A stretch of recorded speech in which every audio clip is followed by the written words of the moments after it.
ये कहानी है एक ऐसे शख्स की जिसने सारी ज़िंदगी बाहर के मुल्क में कमाई करने में गुजारी। अब इसके पास इतनी दौलत है कि इसे ख़ुद भी इसका अंदाज़ा नहीं है। वो पाकिस्तान वापस आ जाता है और यहाँ प्रॉपर्टी का काम शुरू करता है। आगे की कहानी आप खुद देख लें।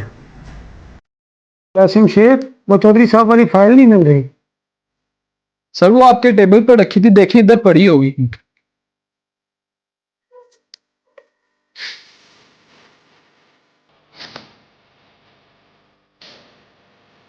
सर एक बात पूछूं, अगर बुरा न मनाए तो? हाँ हाँ पूछो यार, तुम्हें पता है मैं तुम्हारी बात का बुरा नहीं मनाता। सर चौधरी साहब जितने पैसे इस कोठी के दे रहे हैं, इतने में तो 10 मरले का मकान भी नहीं आता। तो यार कुछ नहीं होता, चौधरी गरीब बंदा है, क्या फायदा इतनी दौलत का जो किसी गरीब बंदे के काम भी ना आ सके। सर लेकिन कारोबार ऐसे तो नहीं होता। यार मैं कारोबार नहीं कर रहा, मैं खिदमत खल्क कर रहा हूँ। बंटी बेटा, हम मलिक साहब के पास जा रहे हैं, तो कोशिश करें कि कुछ बोली ना वहाँ पे, बल्कि तू तो बिल्कुल चुप रही ना वहाँ पे। क्या पापा, आपको तो पता ही है कि मैं ज्यादा नहीं बोलता। ज्यादा क्या, मैं तो कम भी नहीं बोलता। मुझे कोई कहना कि यार कुछ बोलो, मैं फिर भी नहीं बोल। जब मैं बोलता ना, मेरा मुंह पक जाता है, अंदर से कोई अजीब सी फीलिंग आने लगती है। आपको पता है मैं कितना मासूम हूँ यार। पापा और कहने से देखा ना। अस्सलाम वालेकुम मलिक साहब, क्या हाल चाल है? वालेकुम सलाम चौधरी साहब, ठीक ठाक, अल्लाह का शुक्र। बैठे प्लीज, बैठे। ये मेरा बेटा बंटी है और ये मेरी बेटी अनाया है। जी माशाल्लाह, आपके दोनों बच्चे बहुत प्यारे हैं, लगता माँ पे गए हैं। नहीं मलिक साहब, मैं तो खुद पे गया हूँ। देखिए मैं कितना प्यारा, बल्कि माँ मेरे पे गई है। हाँ जी मलिक साहब, वो भी बहुत प्यारी थी, बल्कि वो तो इतनी प्यारी थी ना कि वो अल्लाह को ही प्यारी हो गई। ओहो, बड़ा अफसोस हुआ सुनकर। नहीं मलिक साहब, कोई बात नहीं, इस बात को 15 साल हो गए हैं, अब तो मुझे भी जरा सा भी दुख नहीं है। मुझे अच्छा खैर, आपका वो ना कोठी वाला मसला भी हल नहीं हुआ चौधरी साहब? मलिक साहब, कोठी का मसला है या मसला है कश्मीर है जेरा हल नहीं हो रहा? कुछ नहीं, मैं जरा मसरूफ था, बाहर से मेरे सोने के कंटेनर आने थे ना, इसलिए थोड़े दिन ज्यादा लग गए। मलिक साहब, आपका सोने का कारोबार भी है? मलिक साहब वो फाइल नहीं मिल रही।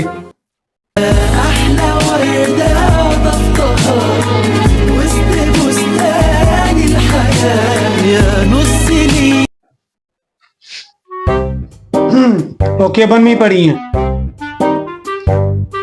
कारोबार तो मेरे बहुत से हैं, ये प्रॉपर्टी का तो मैं शौकिया करता हूँ। राणा साहब। हाँ बेटा जी, राणा साहब नहीं, मियाँ साहब। मलिक साहब, मलिक साहब। जी जी मलिक साहब, अपने सोने के कंटेनर पे मुझे सिक्योरिटी गार्ड रखनी। मिस्टर बंटी, मैंने डाकुओं को डराना है, हंसाना नहीं है यार। जी मलिक साहब, फिर अगली बार कब चक्कर लगाएं हम? आप 2-3 दिनों तक चक्कर लगा लें, मैं इंशाल्लाह कुछ करता हूँ आपके काम का। ठीक है मलिक साहब, फिर मुलाकात होगी। पापा कैसे गुज्जे साहब हैं यार, वैसे सोने की बातें करते हैं, चाह भी नहीं पूछी सानू। जी जी, ये तो बहुत अच्छी बात है, मुलाकातें तो होती रहनी चाहिए। मलिक साहब, आज आपके आने से पहले मलिक अरफान की कॉल आई थी, तो वो कह रहे थे कि बच्चे आपको याद कर रहे। हाँ यार, वो मेरा छोटा भाई है और मेरे बच्चों की बात कर रहे हैं। सर आपके बच्चे आपके साथ नहीं रहते? नहीं यार, वो बहुत छोटे थे जब उनकी माँ मर गई थी, तब से वो अपनी चचा की फैमिली के साथ रहते हैं। तो आपने दूसरी शादी क्यों नहीं की, बच्चों को भी माँ मिल जाती। हाँ यार, सोचता रहा हूँ इस बारे में, देखते हैं अब क्या बनता है, शायद कोई चांस मिल जाए। बस कारोबारी मसरूफियात की वजह से कभी ख्याल ही नहीं आया, और सेहत भी इस चीज की इजाजत नहीं देती। मलिक साहब अब तो अपनी टांगों पे खड़े हो जाते हैं ना, अब कर लें शादी। सर मेरी एक दूर की रिश्तेदार है, इसकी हो गई है, बेवा है, अगर आप कहें तो बात करूं उनसे। हाँ यार, मैं तुम्हें सोचकर बताता हूँ कुछ। अस्सलाम वालेकुम चौधरी साहब। वालेकुम अस्सलाम। जी मलिक साहब, क्या हाल है चौधरी साहब? मलिक साहब ठीक ठाक, शुक्र अल्लाह दा, तुसी सुनाओ। अल्हम्दुलिल्लाह। इधर किधर आए हैं? और बच्चे जिद कर रहे थे कि पार्क में लेके चले, तो मैंने कहा चलो आओ मैं पार्क में ले चलूं। ये अच्छी बात है, बच्चों के साथ ना एंजॉय करना चाहिए। जी जी मलिक साहब, आपसे ना एक जरूरी बात करनी, अगर आप बुरा ना मनाएं। जी जी चौधरी साहब, हुक्म करें, आप मेरे भाई हैं, बताएं क्या बात। मलिक साहब, जैसे कि आपको पता है कि बेटी जवान हो गई है, तो कहीं अपने जैसे लोगों में कोई रिश्ता ढूंढ लें जो कि खाते पीते हों। आप बिल्कुल बेफिक्र हो जाओ चौधरी साहब, आप मेरे भाई हैं, इसके लिए ऐसा लड़का ढूंढूंगा जो लाखों में एक हो। आप बिल्कुल दिल को मुतमईन कर लें।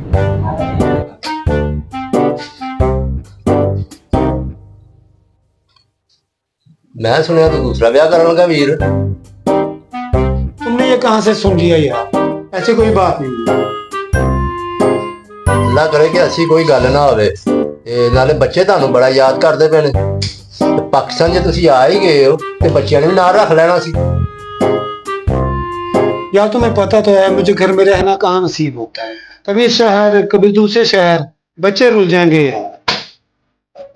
चलो खैर, हुण जे मैं अगली बार आवांगा तो बच्चियां नाल ही लेके आवांगा, ठीक है? ओके।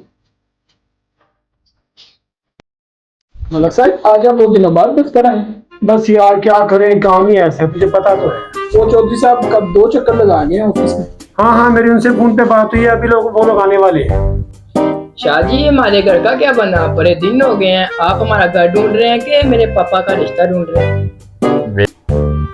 बंटी मियाँ, पहली बात तो ये कि मैं शाह नहीं हूँ बेटा, मलक हूँ। और दूसरी बात यह है कि आपके घर के सिलसिले में गया हुआ था, तो कोई अच्छी खबर लेके आया हूँ। अच्छा मलिक साहब, कोई खुशखबरी है तो सुना दे फिर यार जल्दी। खुशखबरियां तो बहुत सी हैं, बस थोड़ी देर इंतजार कर लें। इससे पहले यार शमशेर, ये कुछ जेवरात हैं, ये ना किसी गरीब को यार खैरात कर दो, तो चलो उसका भला हो जाएगा।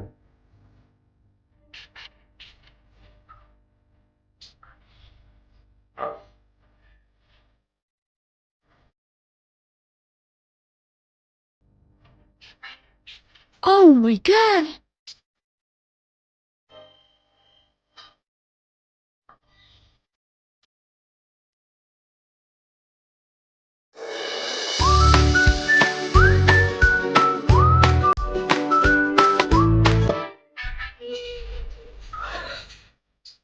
भैया की ब्याह करना वे, तू बच्चे का हक ही लुटाई जांदा है सारा।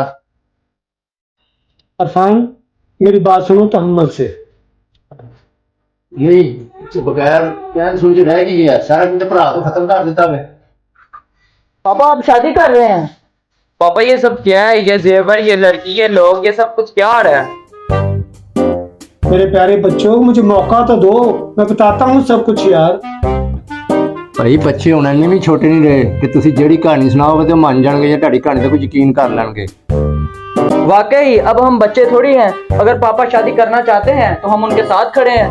हमें मेरे पापा वापस जाइए, अगर शादी में हमें कोई मसला नहीं है। देखा अरफान, अगर बच्चों को हलाल खिलाया हो तो ऐसे फरमाबरदार बच्चे होते हैं।